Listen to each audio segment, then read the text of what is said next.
예, 여러분 반갑습니다. 11월 4일 화요일 아침입니다. 오늘 말씀은 유다서 1장 5절부터 10절까지의 말씀입니다. 5절부터 10절까지 우리 함께 봉독하십시다.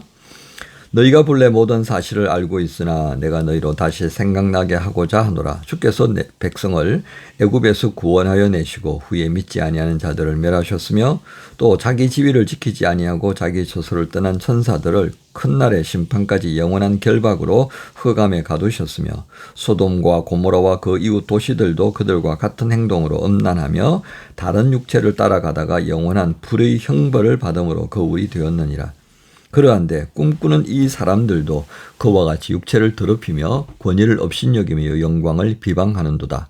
천사장 미가엘이 모세의 시체에 관하여 마귀와 다투어 변론할 때에 감히 비방하는 판결을 내리지 못하고 다만 말하되 주께서 너를 꾸짖으시기를 원하노라 하였거늘 이 사람들은 무엇이든지 그 알지 못하는 것을 비방하는도다. 또 그들은 이성 없는 짐승같이 본능으로 아는 그것으로 멸망하느니라. 아멘. 오늘 말씀 제목은요, 매일 들려주시는 말씀은 영적 교만을 막는 방패다.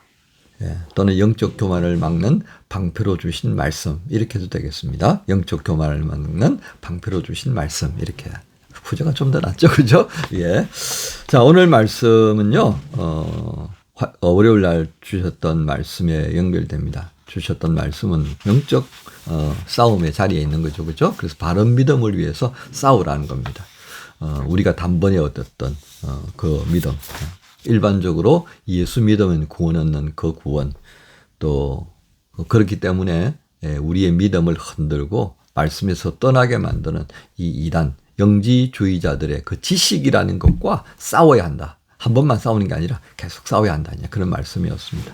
오늘 두 번째 5절부터 10절의 말씀은요, 우리로 하여금, 우리가 성경을 읽으면서 알고 있는 그 성경에 대한 기억들이 있잖아요. 그걸 이제 다시금 되새겨져야 합니다. 자, 그런, 성경의 내용들을 하나님께서 우리에게 주신 이유가 있다는 겁니다. 자, 예를 들어서 시작할 때 출애굽 1세대를 말합니다. 출애굽할 때, 믿는다 그러고 우르르 따라 나왔잖아요. 그죠? 그런데 이들이 믿음을 지키지 못하고 시험에 들면서 하나님을 원망하는, 그래서 하나님의 약속을 부정해버리죠.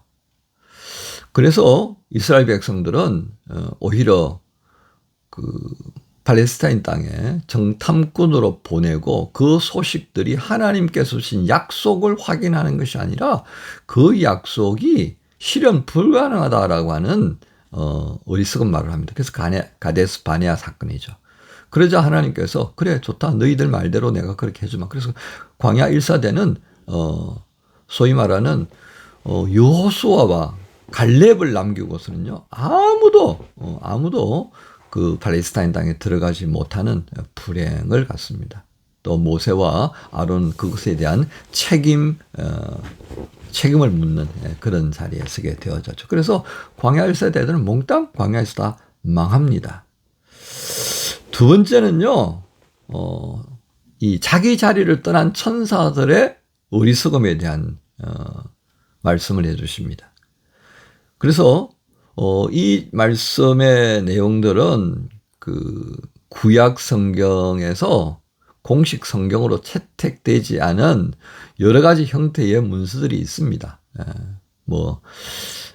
위경이라고 하는 말도 하고 외경이라는 말도 하는데요. 외경 같은 경우는 천주교에서는 일부 포함시켜서 사용하고 있습니다만 이제 그런 저런 내용들을 근거로 소위 말하는 전설 따라 삼천리와 같은 그런 이야기들이 민간에 많이 퍼져 있었다. 이제 이렇게 여러분 짐작하시면 되겠습니다. 그러니까 그 기억들을 덜추어서 천사들이 심판날 그 악한 천사들이죠.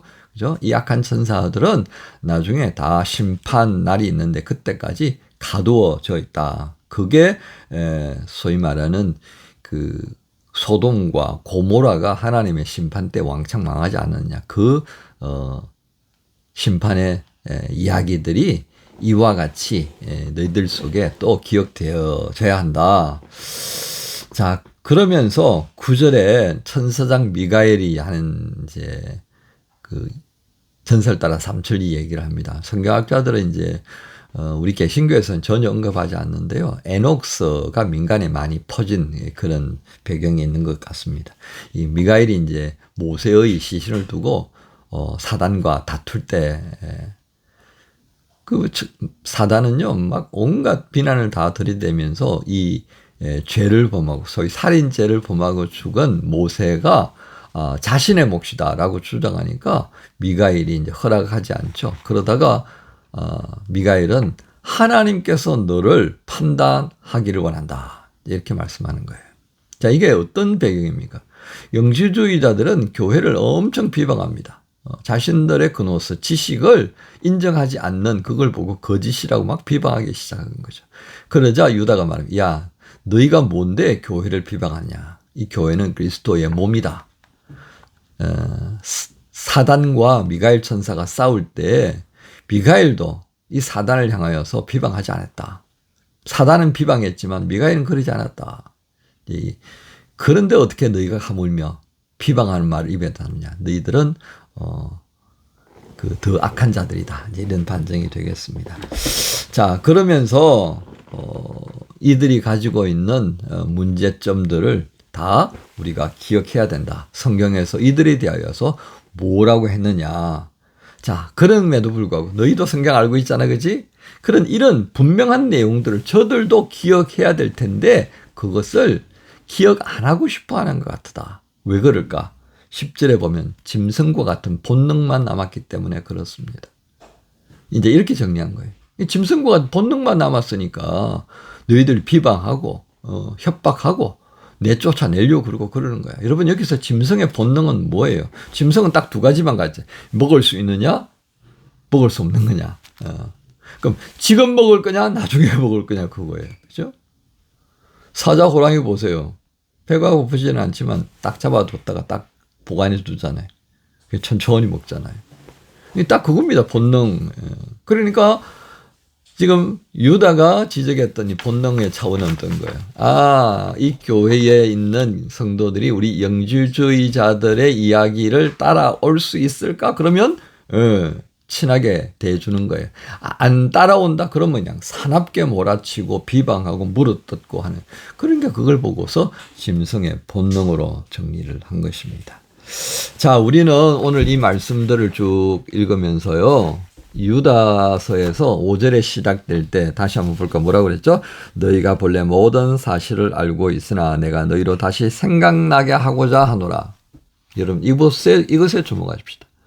우리가 신앙생활할 때 딜레마에 빠질 수가 있어요. 이상한 사이비의 이야기에 우리가 막 헷갈려 버릴 수가 있어요. 그때마다 어떻게 하라고요? 그래요. 내가 알고 있던 성경 말씀을 다시금 되새김질 해보는 겁니다. 그리고 성경 말씀을 다시 펼쳐보라고 하는 것입니다.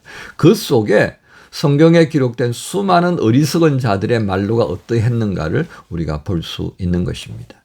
오늘 유다는 그것을 우리에게 보여주고자 합니다. 그래서 첫 번째가 말씀을 읽고 묵상함이 중요한 겁니다. 두 번째는요, 들려주신 말씀의 은혜를 귀하게 여기시는 겁니다. 세 번째는 이 은혜를 지체들과 나누는 것입니다.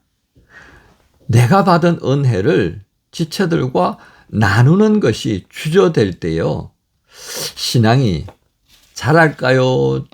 정체될까요? 퇴보할까요? 신앙은요, 표현하고 살아가는 것이 중요합니다. 묘하게도요, 신앙생활 하면서 나누고, 그렇게 실천하고 하는 과정을 통해서요, 놀랍게도 신앙은 자라가는 겁니다. 기름져지더라는 얘기입니다. 왜 그럴 것 같아요? 내가 입으로 시인하고 고백하기 때문에 그렇습니다. 우리 구원은 어떤 구원이에요? 입으로 시인하는 거예요. 예? 그죠? 마음으로 믿고 입으로 시인하니까 내게 주신 하나님의 은혜를 내 입으로 시인하고 나누는데 거기에 놀라운 역사가 일어나지 않겠습니까? 우리가요, 자칫 잘못하면 빠질 수 있는 게 이 영지주의자들이 하고 있는 이 논쟁적인 신앙 양태입니다. 야, 뭐 알고 싶어. 그래서 논쟁을 좀 해보자. 내가 알고 있는 게, 여러분, 유사의 이래로요, 신앙을 논쟁해가지고 성장시켰다라고 하는 사람 잘 못 봤습니다. 오히려 회의주의에 빠져요.